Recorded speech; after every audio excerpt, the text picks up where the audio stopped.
हाय, नमस्कार मैत्रिणींनो. आज आपण गोलगळ्यावर डेली यूजसाठी खूप सुंदर अशी गोलगळा ब्लाऊज डिझाईन शिवणार आहोत. खूप सोप्या पद्धतीने सांगितलं आहे मी, तर त्यासाठी व्हिडिओ शेवटपर्यंत बघा.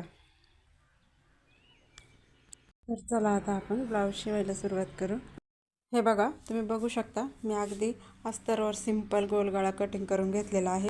अस्तर आणि ब्लाऊज पीस एकमेकावर ठेवून आपण त्याला शिलाई घालून घेणार आहोत. तर सगळ्यात आधी मी कमरेच्या साईडने शिलाई घालीत आहे. तर या पद्धतीने मी कमरेच्या साईडने शिलाई घालून घेणार आहे. या पद्धतीने शिवल्याच्या नंतर कंबरपट्टी लावायची गरज पडत नाही.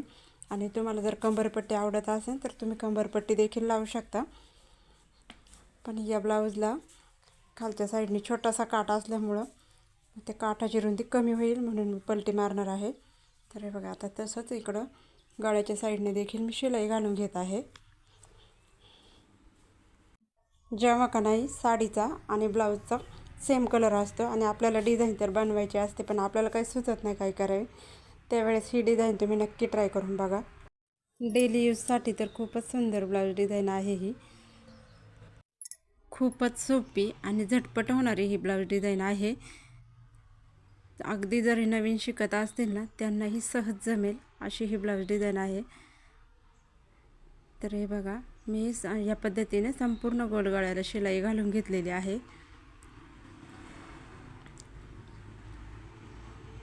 शिफॉनचा कपडा असल्यामुळे शिलाई घालताना खूपच इकडं तिकडे सरकतो तो कपडा, त्यासाठी मी या पिना लावून घेतलेल्या होत्या आणि खूप सावकाश पद्धतीने शिलाई घालून घेतलेली आहे जेणेकरून कपडा गोळा होणार नाही. तर सगळ्यांनी शिलाई घालताना याची काळजी घ्यायलाच पाहिजे.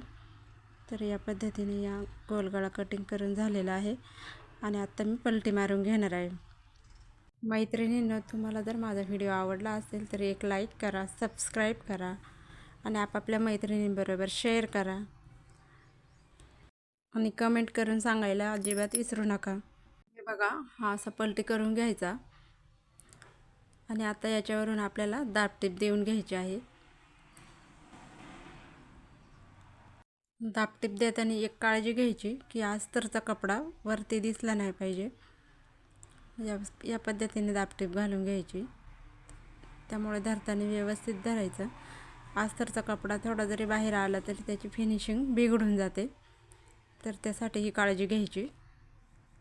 आपण जेव्हा कस्टमरचे ब्लाऊज शिवतो ना तेव्हा कस्टमरला फिनिशिंग सहित ब्लाऊज शिवून देणं खूप गरजेचं असतं. तर त्यासाठी या छोट्या छोट्या गोष्टी लक्षात ठेवायच्या आणि खूप छान काम करायचं आणि असंच आपला बिझनेस वाढवायचा. आता लग्नाचा सीझन असल्यामुळे कामाचा खूप लोड आहे, त्यामुळे व्हिडिओ वेळेत येत नाहीत, तर त्यासाठी सॉरी. आणि आता तशीच कमरेच्या साईडने देखील मी दाबटीप देऊन घेत आहे. हा व्हिडिओ खरं तर खूप 8 दिवसापूर्वीच बनवलेला आहे, पण त्याला एडिटिंग करायला वेळच भेटत नव्हता, तर आज शेवटी म्हटलं करून घ्यावा. तर या पद्धतीने दाबटीप देऊन घेतलेले आहे आणि आता आपण नॉड बनवून घ्यायचे आहेत. तर काय झालं, माझ्याकडं कपडा खूप कमी उरलेला आहे, तर हे छोटे छोटे तुकडे उरलेले आहेत ना त्यातूनच मी हे नॉड बनवणार आहे. तर तुम्हाला माहितीच आहे मैत्रिणींनो, शिफॉनचे ब्लाऊज पीस किती कमी असतात, त्यामुळे मग त्यातून खूप जास्त कपडा शिल्लक राहत नाही, तर असेच तुकडे तुकडे शिल्लक राहतात. तर त्यातूनच मी ही ब्लाऊज डिझाईन तयार केलेली आहे. मला एवढंच सांगायचं आहे का याच्यासाठी खूप जास्त असं कपडा लागत नाही, तर अगदी कमी कपड्यामध्ये देखील ही डिझाईन तयार होते. तर ह्या पद्धतीने मी नॉड बनवून घेतलेली आहे. तर हे बघा, याच पद्धतीने मी अशा 4-5 नॉड बनवून घेतलेले आहेत. तर आता मी त्यातून 1 ते 1.5 इंचाचे असे छोटे छोटे तुकडे करून घेणार आहे. तर हे बघा, या पद्धतीने असे कट करून घेतलेले आहे ही नॉड. आणि आता आपण ते गळ्याच्या साईडने लावणार आहोत.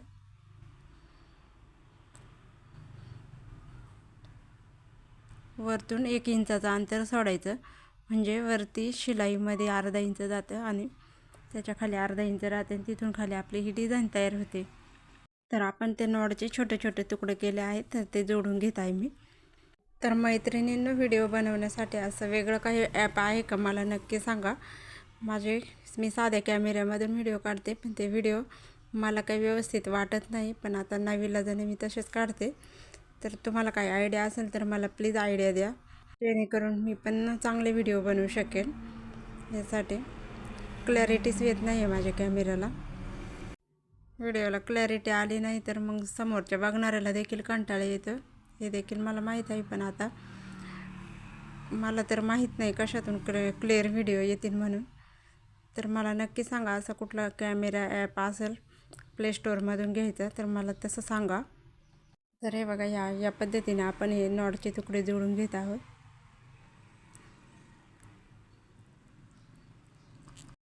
नवीन शिकणाऱ्यांसाठी मी तर एक सजेस्ट करेल की जेव्हा तुमच्याकडं ब्लाऊज शिवायला येतात आणि तुम्ही नवीन असतात, तुम्हाला त्यांनी सांगितलं का आम्हाला एखादी तुमच्या मनाने डिझाईन शिवून द्या, तर प्लीज ह्या अशा सोप्या ब्लाऊज डिझाईन तुम्ही पहिल्यांदा ट्राय करा.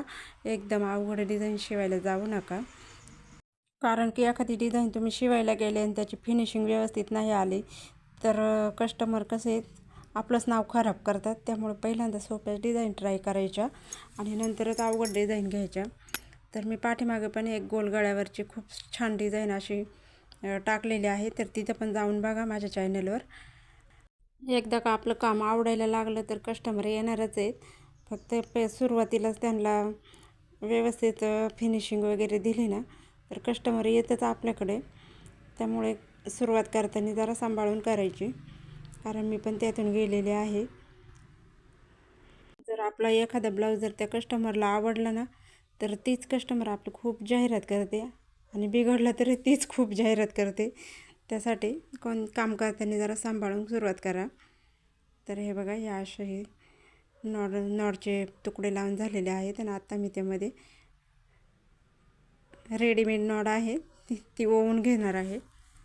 तर या पद्धतीने, तर ही अशी पिनाच्या सहाय्याने ही नाडी ह्याच्यामध्ये घालून घ्यायची आहे.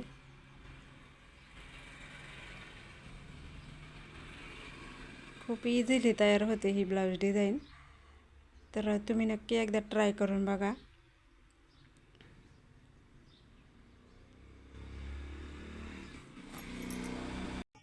तर हे बघा, फायनली आपली ही डिझाईन तयार झालेली आहे आणि हा आहे आपल्या डिझाईनचा फायनल लुक. मैत्रिणीनं, तुम्हाला जर शिवणकामामध्ये सक्सेस व्हायचं असेल तर त्याच्यासाठी प्रॅक्टिस खूप गरजेची आहे आणि खूप जास्तीत जास्त वेळ देणं देखील गरजेचं आहे. तुम्ही जर माझ्या चॅनलवर नवीन असतील तर माझ्या चॅनलला सबस्क्राईब करा आणि माझा व्हिडिओ संपूर्ण बघितल्याबद्दल धन्यवाद. Bye bye.